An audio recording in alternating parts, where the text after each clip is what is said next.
नमो हरिहन्ताण नमो सिद्धाणं नमो आयर्याणं नमो उवज्रायाण नमो लोये सवसायं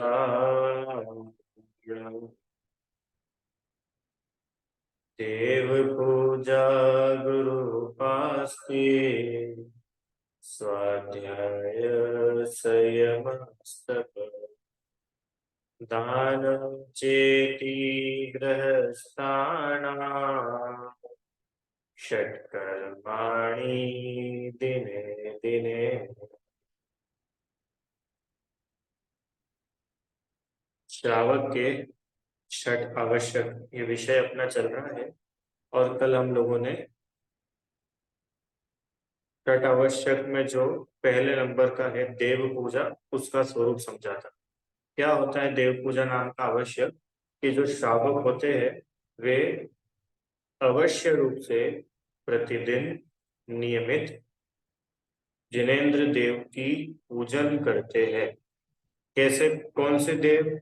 कि सच्चे देव का स्वरूप समझकर उनके गुणों का स्तवन करते हैं।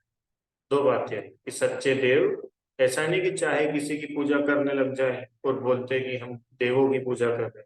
सच्चे देव का स्वरूप समझकर कैसे होते हैं भगवान, क्या होता है भगवान का स्वरूप, ऐसा भगवान का सच्चा स्वरूप समझकर वे वीतरागी होते हैं, सर्वज्ञ होते हैं, रागी द्वेषी नहीं होते हैं, हथियार शस्त्र वाले नहीं होते हैं, सिंहासन मुकुट वाले नहीं होते हैं। ऐसा भगवान का यथार्थ स्वरूप समझकर फिर उनके गुणों का स्तवन व भाव पूजा और गुणों के स्तवन के साथ में जो विधि पूर्वक अष्ट द्रव्यों से भगवान जिनेंद्र देव की पूजन की जाती है वह द्रव्य पूजा कहलाती है।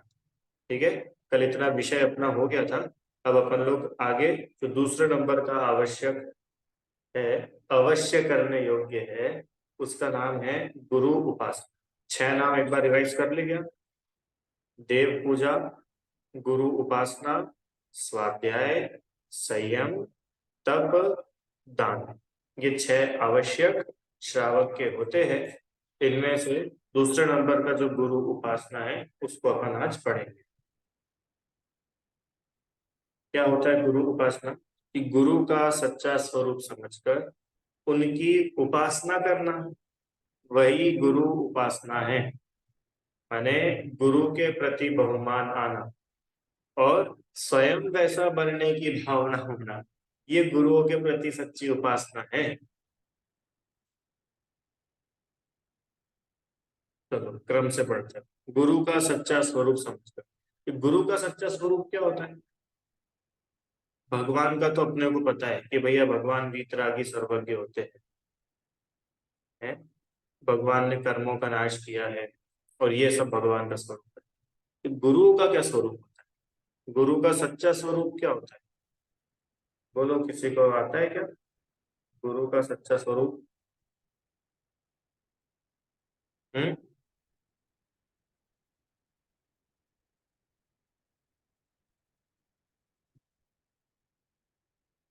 देखो, अपन रत्नकरण शावकाचार्य जी के आधार से देखते हैं गुरु का सच्चा स्वरूप। समंत भद्र आचार्य ने गुरु तपस्वी अर्थात जो सच्चे गुरु है उनका स्वरूप कहा। क्या स्वरूप कहा है? देखो, विषयाशा वशातीतो निरारंभो परिग्रह ज्ञान ध्यान तपो रक्त तपस्वी स प्रशस्य। ये अपन आप लोगों को ध्यान हो, मेरी भावना में भी यही लाइन आती है।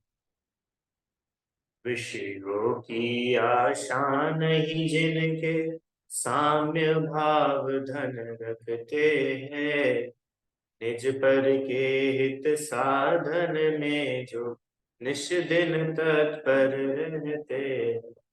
स्वार्थ त्याग की कठिन तपस्या बिना खेद जो करते हैं, ऐसे ज्ञानी साधु जगत के दुख समूह को हरते हैं। है ना? यही बात यहाँ, विषयाशा वशाती तो कौन होते हैं? गुरु। यहाँ किस गुरु की बात है? मुझे तो पता चला कि गुरु उपासना है, तो हमने तो क्या करा कि टीचर्स डे के दिन स्कूल में हमारी टीचर की आरती उतार ली और बोला कि हमारी गुरु उपासना हो। या माता पिता भी तो हमारे गुरु है, क्यों? तो मम्मी पापा की एक दिन आरती उतार ली, उनको माला पहना दी। ये गुरु उपासना नाम का आवश्यक नहीं है। गुरु का सच्चा स्वरूप समझकर, वास्तव में गुरु होते कौन है? कि जो पांच इंद्रिय के विषयों की आशा की वांछा से जो रहित है। मतलब कि पंच इंद्रिय के विषयों की आशा जिनके नहीं है, जिनके मन में अब इतनी सी भी ये नहीं बची कि मेरे को स्पर्शन इंद्रिय की कुछ अच्छी अच्छी चीजें मिल जाए, आहार में कुछ स्वादिष्ट गरम गरम नरम नरम रोटियां मिले। हम जब घर में थे तब तो हमको रसमलाई बड़ी पसंद थी, यहाँ के श्रावक भी हमको रसमलाई बना करके आहार में दे। अब ऐसी कोई इच्छा ही नहीं बची। लिखा ना, वांछा से रहित मुनिराज को पांच इंद्रिय संबंधी कोई भी आशा होती नहीं। पांचों इंद्रिय में लगा ना, स्पर्शन इंद्रिय में, चाहे ठंड हो, चाहे बरसात हो, चाहे गर्मी हो, हाँ, किसी प्रकार की इच्छा नहीं होती कि ये गर्मी थोड़ी कम हो जाए, या कितनी हवा चल रही है, हवा चलना थोड़ी कम हो जाए, बड़ी दुख परेशानी हो रही है। अरे ये तो मुनिराज, मुनिराज तो ऐसे होते हैं कि जिनको पांच इंद्रिय के विषयों की अब कोई आशा ही नहीं बची। आशा मतलब समझते हो ना, पांच इंद्रिय के विषयों का भोग तो है ही नहीं। रुचि आंटी, पांच इंद्रिय के विषय भोगते तो है ही नहीं। वो बोल रहे कि उनकी आशा तक नहीं है। पॉइंट समझ में आया रीता आंटी? दो बातें हैं। एक तो पंच इंद्रिय को विषय को भोगना, जो आप और हम करते हैं, और मुनिराज की भोगना तो दूर, उनको तो उनकी कोई आशा तक नहीं है। ऐसा मुनिराज, ये सच्चे गुरु का स्वरूप है। आगे, निरारंभो, किसी प्रकार का आरंभ नहीं, छह काय के जीवों का जिसमें घात होता हो, ऐसे आरंभ से रही। मुनिराज हिंसा करते कि नहीं करते? नहीं करते। ऐसे जो अहिंसा, सत्य, अचौर्य, ब्रह्मचर्य और अपरिग्रह, ऐसे जो पांच महाव्रत के धारी है, ऐसे निर्ग्रंथ मुनिराज, वे सच्चे गुरु के। और जिनके जीवन में ये पांच पाप पाए जाते हैं, वे गुरु नहीं है। वे लौकिक गुरु हो सकते हैं, जैसे होता है ना, ये पाठशाला के गुरु जी है या स्कूल के गुरु जी है, वो लौकिक गुरु हो सकते हैं। पर यहाँ षट आवश्यक में जिस गुरु उपासना की बात की है, वहां पर तो मुनिराजों की बात है। रुचि आंटी, वहां पर अपने लौकिक गुरुओं की बात नहीं है। संस्कृत के गुरु जी, स्कूल के गुरु जी, यहाँ तक कि त्यागी, व्रती, विद्वान, पंडित जी, इनकी भी बात नहीं है, मुनिराजों की बात। ठीक है। अंतरंग बहिरंग समस्त परिग्रह से जो रहित है। अब इसको अपन खोल नहीं रहे क्योंकि ये सब अपन पढ़ चुके हैं, पंच परमेष्टि के स्वरूप। आगे, तो चलो भैया, ये तो हुआ नेगेटिव, नेगेटिव कि क्या क्या उनमें नहीं होता है। आप ये तो बताओ कि वो करते क्या है? तो क्या करते हैं सच्चे गुरु? कि ज्ञान ध्यान तपो रक्त, वे तो हमेशा ज्ञान ध्यान तप में ही आसक्त रहते हैं, उसमें ही लीन रहते हैं, या तो आत्म ध्यान में अथवा ज्ञानार्जन में, स्वाध्याय आदि में। इसके अलावा कोई तीसरा काम नहीं है महाराज जी के पास में। दो ही चीजें चलती है। क्या दो चीजें? या तो आत्मा का ध्यान, और नहीं तो स्वाध्याय। ऐसे जो ज्ञान ध्यान तप में लीन रहते हैं, वे ही तपस्वी, वे ही गुरु प्रशंसनीय है, माने सच्चे गुरु है, पूजनीय है। और ये जो चार विशेषण जिनमें नहीं पाए जाते हो, वे भले गुरु के भेष में भी क्यों ना हो, वे पूजनीय नहीं है। समझ में आया? अब ये चार विशेषण में सब आ गया, 28 मूल गुण भी आ गए इसमें। इस प्रकार से गुरुओं का स्वरूप होता है। आगे तो इसमें और भी है,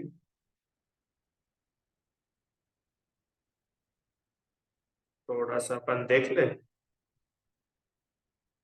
डिटेल में तो नहीं पढ़ेंगे पर थोड़ा अपन इसमें से देखते। देखो क्या लिखा है।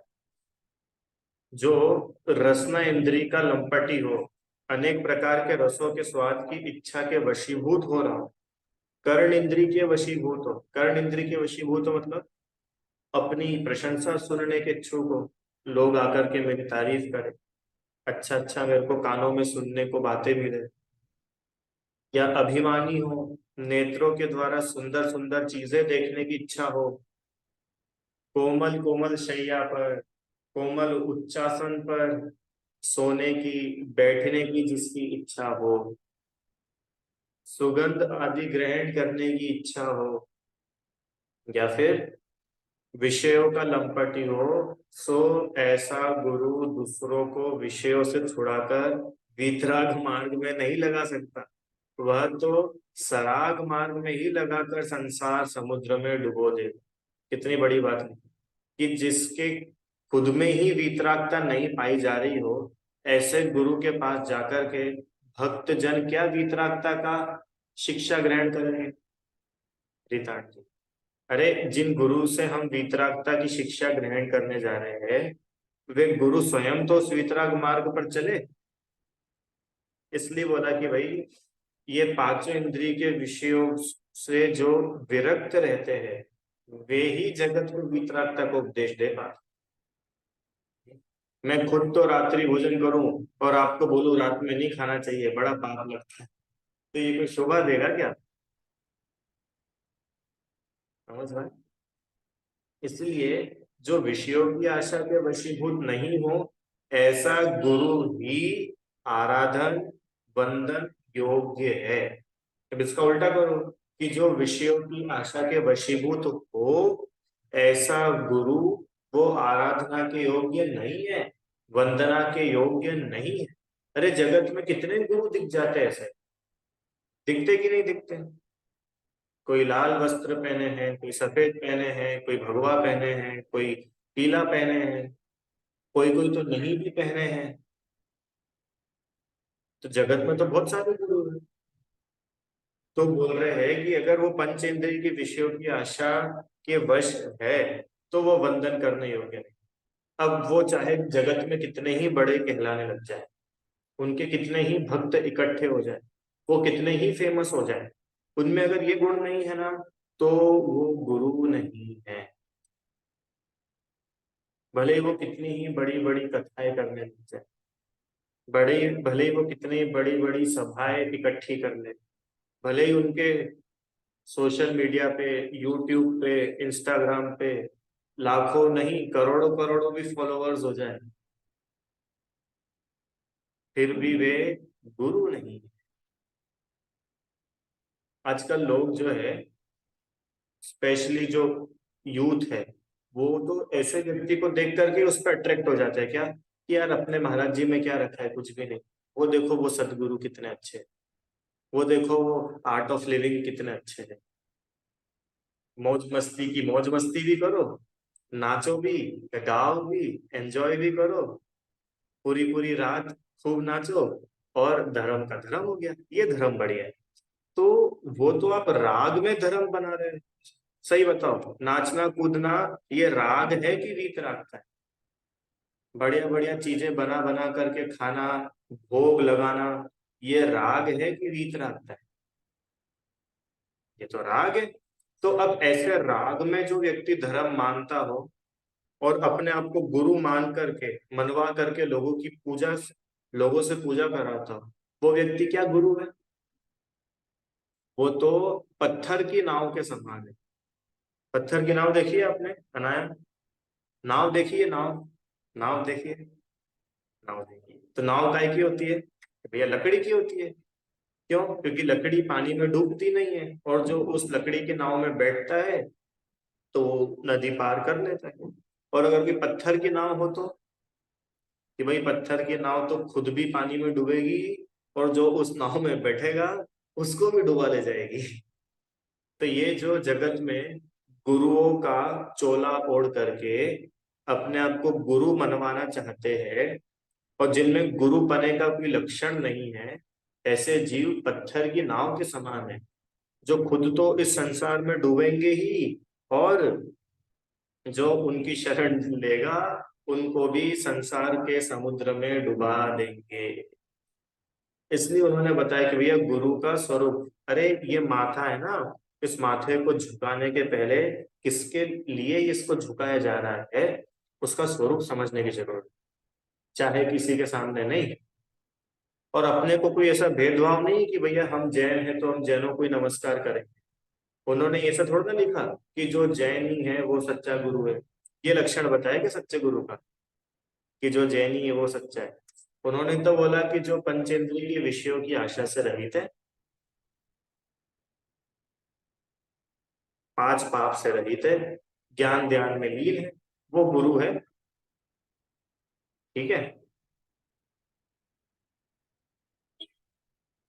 इस प्रकार से जिसको जीवों जो जीवों का घात करता हो उसको हिंसा होती है, और उसको तो पाप का ही डर नहीं है, तो पापी व्यक्ति गुरु कैसे हो सकता है?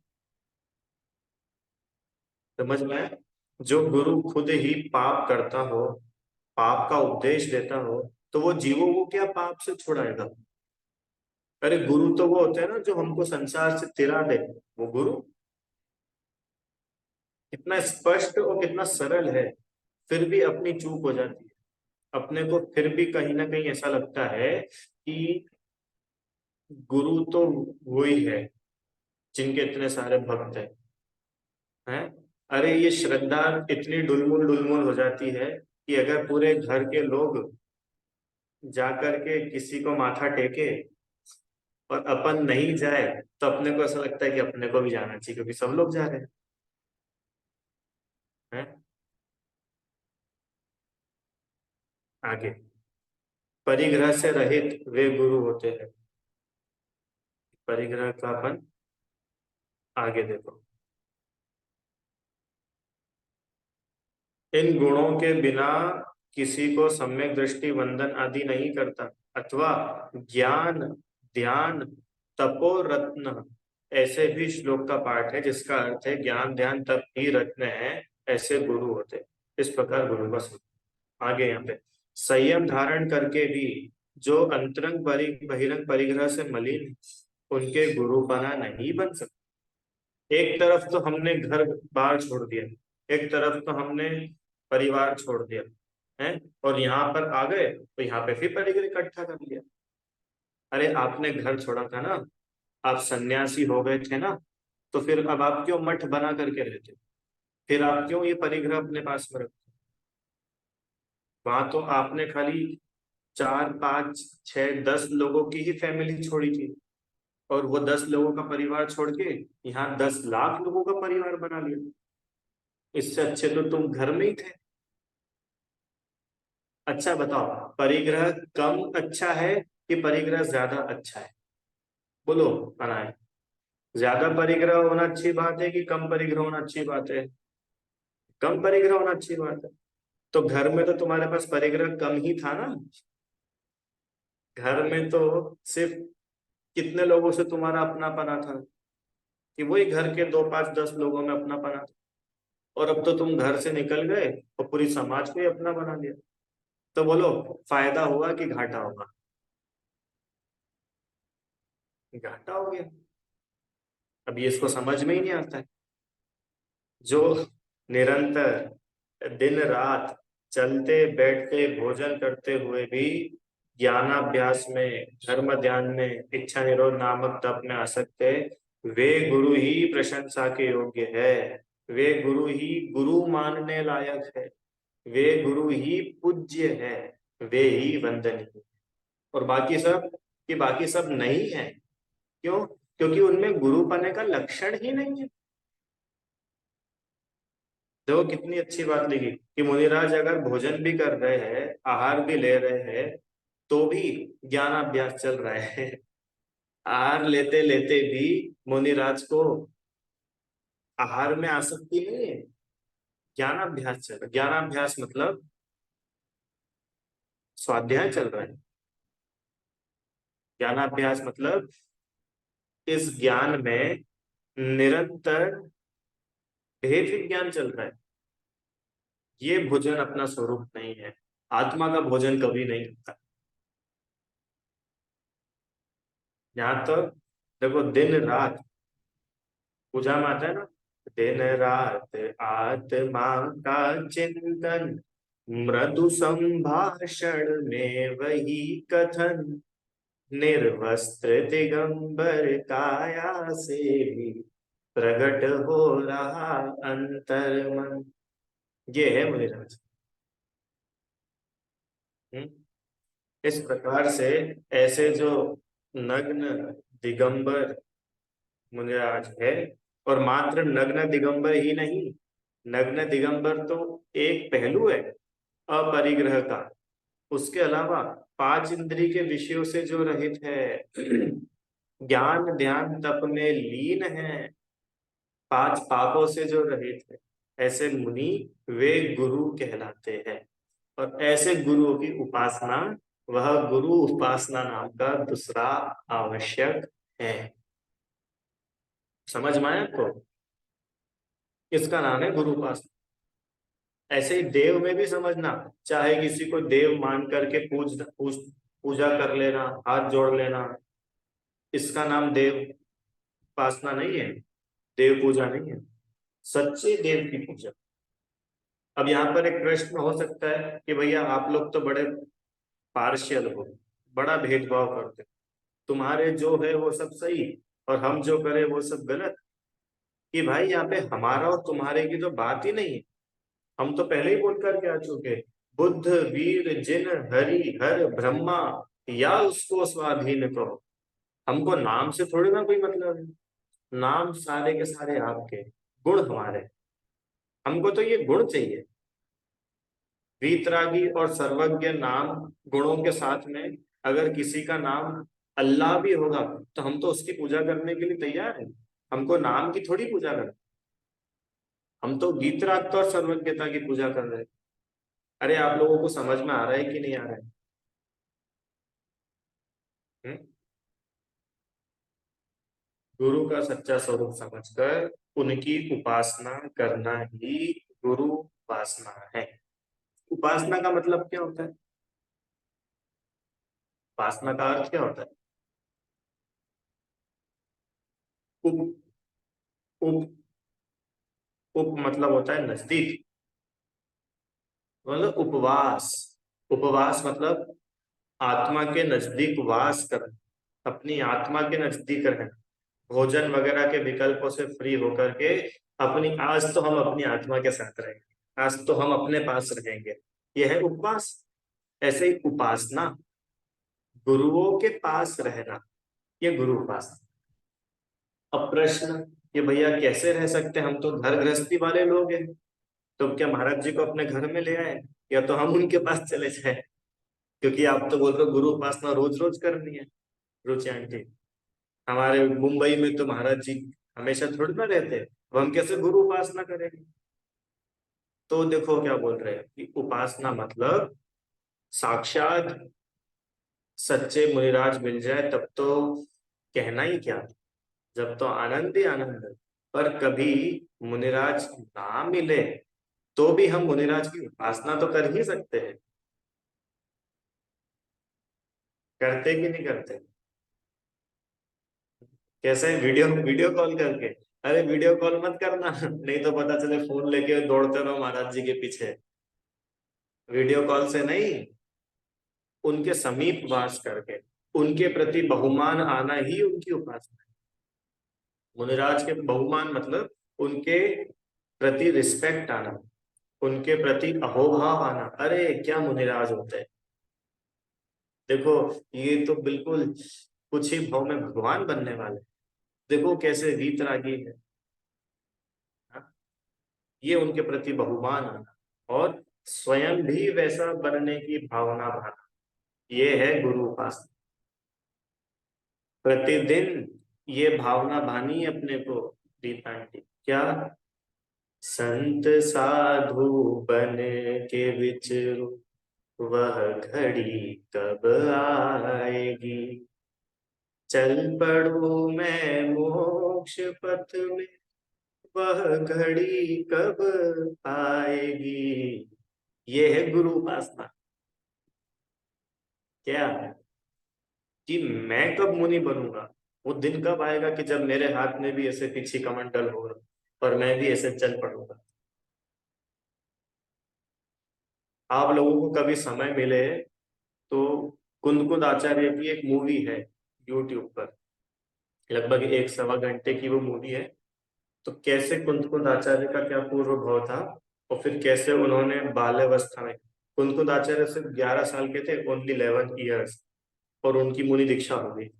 तो कैसे उनकी मुनि दीक्षा हुई थी, कैसे उन्होंने उनकी मम्मी को मनाया था कि मम्मी मुझे दीक्षा लेनी है। बहुत अच्छा उस मूवी में बताया है, एनिमेटेड है। अभी होगा तो मैं क्लास के बाद ग्रुप पे लिंक डालूंगा, आप लोग देखना। देखोगे आप तो आपको समझ में आएगा कि कैसे वो, बताओ 11 साल का बालक कैसे मुनि बन गया हो, कैसे अंतरंग में मुनि बनने की भावना प्रति सब। पता है अगर हम लोगों को मुनि बनना अच्छा नहीं लग रहा है ना, ये पता है क्या है, ये अपनी संवर तत्व संबंधी भूल है। क्यों? क्योंकि मुनि दशा संवर तत्व,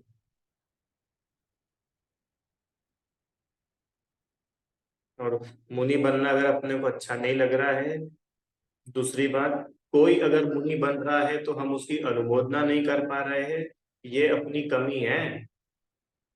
वो बोल रहे कि गुरु उपासना मतलब कि प्रतिदिन हमारी ऐसी भावना हो कि हम स्वयं भी आपके जैसे बने।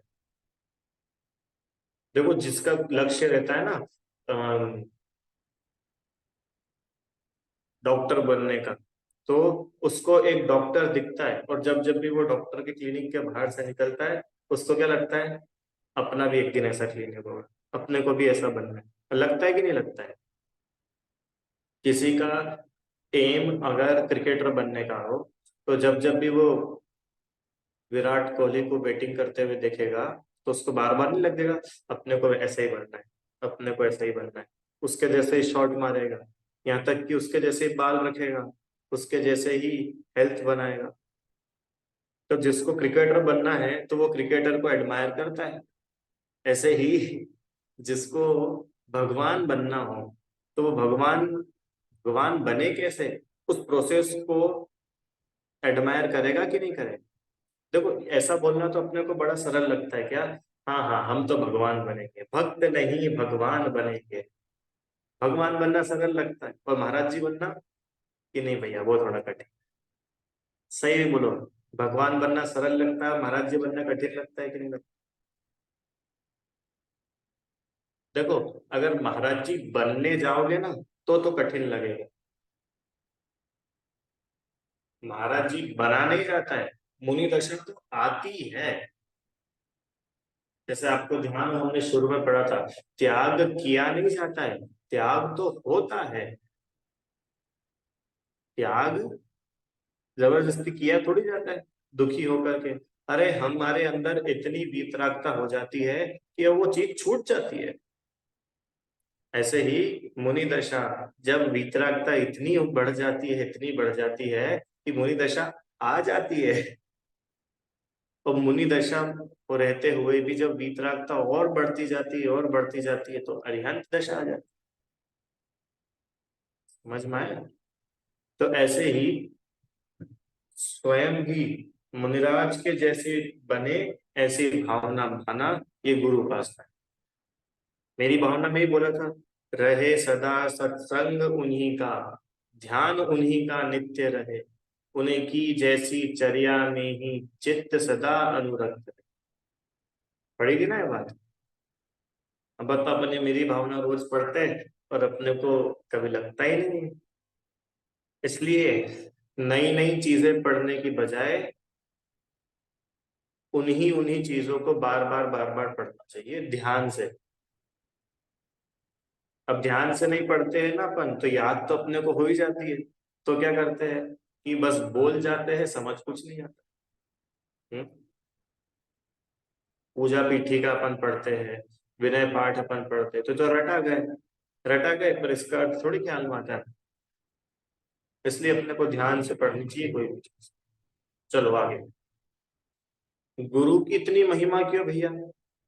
क्योंकि भैया वीतरागता का मार्ग बतलाने वाले तो वो गुरु ही है, और स्वयं उस पर चलकर बतलाते हैं, जीवंत उपदेश देते हैं। अरे भाई, शब्दों का उपदेश तो हमको जिनवाणी से मिल जाएगा, पर उस उपदेश पर चल करके, प्रैक्टिकल करके अपने को बता रहे हैं, वो गुरु है ना। मुनिराज ही तो बता रहे हैं अपने को कि ऐसे मुनि होते हैं। भगवान भी, आज अरिहंत भगवान अपने को नहीं दिखते, पर अरिहंत भगवान कैसे दिखते होंगे ये आज आपको मुनिराज को देख के पता चल सकता है। क्यों? नीरज, तुमने महावीर भगवान को देखा है रियल में? महावीर भगवान को रियल में कि नहीं, किसी ने भी नहीं देखा अपन लोगों में से। पर इतना जरूर पता है कि जैसे हमारे मुनिराज दिखते हैं, महावीर भगवान भी वैसे ही दिखते होंगे। क्यों? क्योंकि महावीर भगवान ने भी ऐसी मुनि दशा धारी थी और वे मुनि बने थे। समझ में आ रहा है कि नहीं? तो वीतरागता का मार्ग बताकर वे स्वयं भी उस पर चलते हैं। इसके लिए मुनिराजों की इतनी महिमा की जाती। अब प्रश्न कि भैया मुनिराज है, गुरु है, तो वो गुरु की महिमा किससे है? क्या उनकी अंतरंग की वीतरागता से उनकी महिमा है, या उनके शरीर को तपाने से, मतलब वो बड़ी बड़ी तपस्या कर लेते हैं, 10-10 दिन का उपवास कर लेते हैं, धूप में, गर्मी के दिनों में धूप में सामायिक कर लेते हैं, इससे मुनिराज की महिमा है? कि दोनों से ही मुनिराज की, कि भैया दोनों चीज होनी चाहिए? बोलिए। मुनिराज की महिमा काय से है? अंतरंग की वीतरागता, या शरीर को तपाने से माने तपस्या आदि से, या दोनों से? दोनों से। बोलो काय से?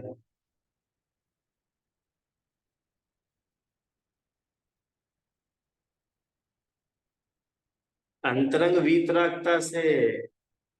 क्यों? क्योंकि शरीर को तपा पाना या न तपा पाना, ये तो शरीर के सहनन पे डिपेंड करता है। अरे, सीधी सीधी बात लिखिए, मुनिराज, अच्छा बताओ मुनिराज कौन है? मुनिराज वो आत्मा है कि मुनिराज वो शरीर है? बोलो। आत्मा है ना, वो शरीर तो मुनिराज नहीं, वो शरीर तो यही रह जाएगा, और वो आत्मा आगे जाएगी। तो अब वो आत्मा है, तो आत्मा की महिमा आत्मा की वीतरागता से करेंगे कि ये शरीर से करेंगे? पता है, अपन यहीं पे फिसल जाते हैं। अपने को झट से ऐसा लगता है ना, क्या लगता है, कि जो जितनी बड़ी बड़ी तपस्या करता है वो उतना बड़ा धर्मात्मा, और जो कुछ भी तपस्या नहीं करता वो तो ठीक है।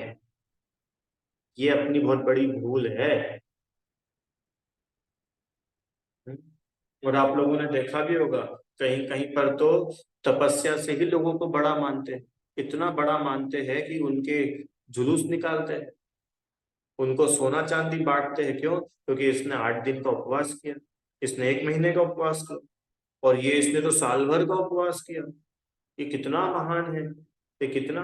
तो भैया ये उपवास कर लेना जो शरीर का काम है, तुम्हारे शरीर की ऐसी शक्ति है जो तुम उपवास कर पा रहे हो। इसका मतलब तो क्या हुआ, कि धर्म करने के लिए ताकतवर शरीर चाहिए जो भूख प्यास सहन कर ले। पर ऐसा तो नहीं है, धर्म करने के लिए तो वीतरागता चाहिए। क्यों?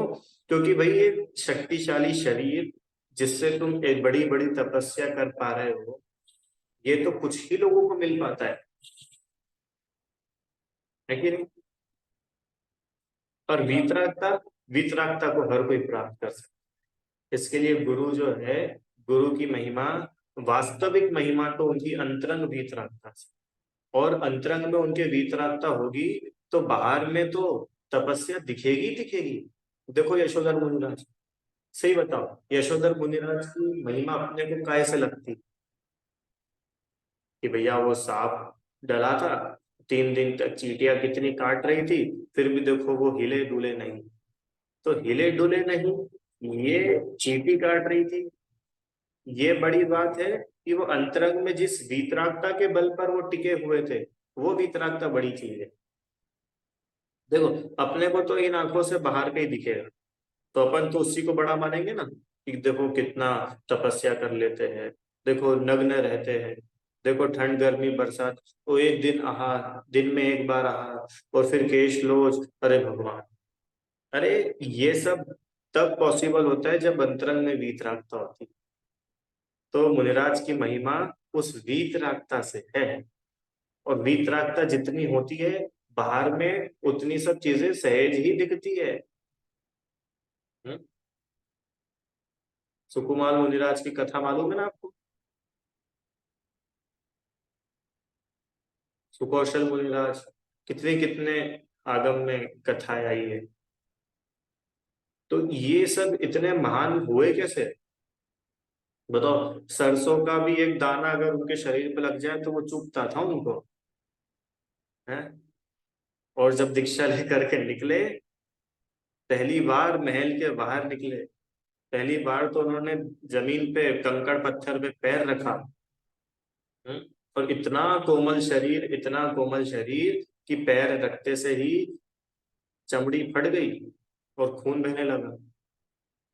वो चलते जा रहे, चलते जा रहे, और फिर पीछे से वो सियार आया है ना, सियार का लोमड़ी कौन आई थी? हाँ, वो खून चाटते चाटते चाटते वहां तक पहुंची, और फिर वो उनके ऊपर उपसर हुआ। तब ये महिमा, अपने को तो बाहर की चीजें दिखती है कि देखो वो घबराए नहीं, देखो वो भागे नहीं, देखो कितना धैर्य था, कितनी शांति थी, खून बह रहा था फिर भी उन्होंने, आंखों से आंसू नहीं आए। ये सब तो रिजल्ट है, रिजल्ट। हुआ किसकी वजह से? वीतरागता थी अंतरंग। ये शरीर से मोह ही नहीं था, राग द्वेष ही नहीं। तो मुनिराज की महिमा तो अंतरंग की वीतरागता से। ठीक है, इस प्रकार से ये मुनिराज का स्वरूप अपन लोगों ने समझा। और ऐसे मुनिराजों की प्रतिदिन उपासना करना, वह गुरु उपासना नाम का आवश्यक। अब ये उपासना बहुत सारे तरीके से हो सकती है। उनकी होती है, उन्हें आहार दान दे करके हो सकती है, उन्हें शास्त्र दान दे करके हो सकती है, अथवा उनके जैसे बनने की भावना हम स्वयं भाए, ऐसे हो सकती है, उनका बहुमान करके हो सकती। तो ये बहाना नहीं बनाना कि हमको तो रोज रोज महाराज जी मिलते ही नहीं है, तो अब हम गुरु उपासना कैसे करें। अगर ऐसा होता तो फिर उसको आवश्यक में नहीं डालते। उन्होंने आवश्यक बोला ना, आवश्यक मतलब प्रतिदिन करने योग्य कार्य। जैसे देव पूजा प्रतिदिन करने योग्य है, ऐसे ही गुरु की उपासना भी प्रतिदिन कर। ये कोई ऐसा नहीं है कि वो मुनिराज पद्मनंदी आचार्य थे ना, जिन्होंने ये श्लोक लिखा, तो वो खुद मुनिराज थे, तो इसलिए उन्होंने अपनी भी पूजा होती रहे, इसके लिए उन्होंने लिख दिया कि चलो गुरु उपासना भी कर दो, तो ये लोग अपनी पूजा करते रहे। उनका कुछ स्वार्थ नहीं था। अरे गुरुओं की उपासना करने से हमको स्वयं को प्रेरणा मिलती है कि हम मोक्ष मार्ग में आगे। मुनिराज हमारे और भगवान के बीच में ब्रिज है, ब्रिज।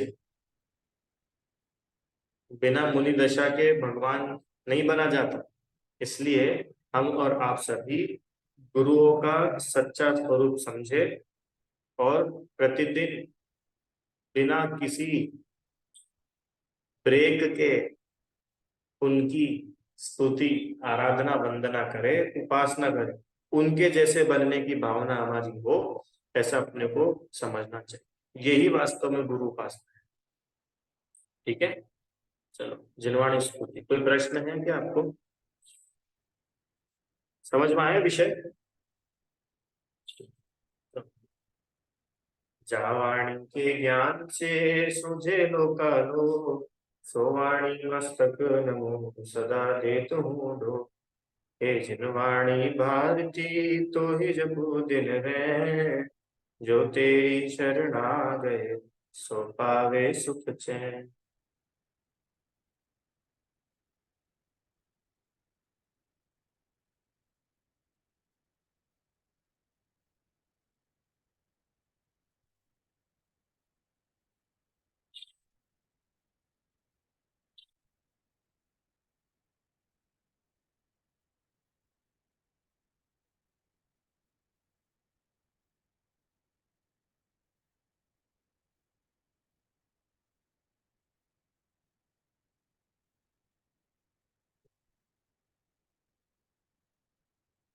जो बोलिए द्वारसंगमय जिनवाणी माता की जय हो, महान जैन धर्म की जय। जय जिनेन्द्र।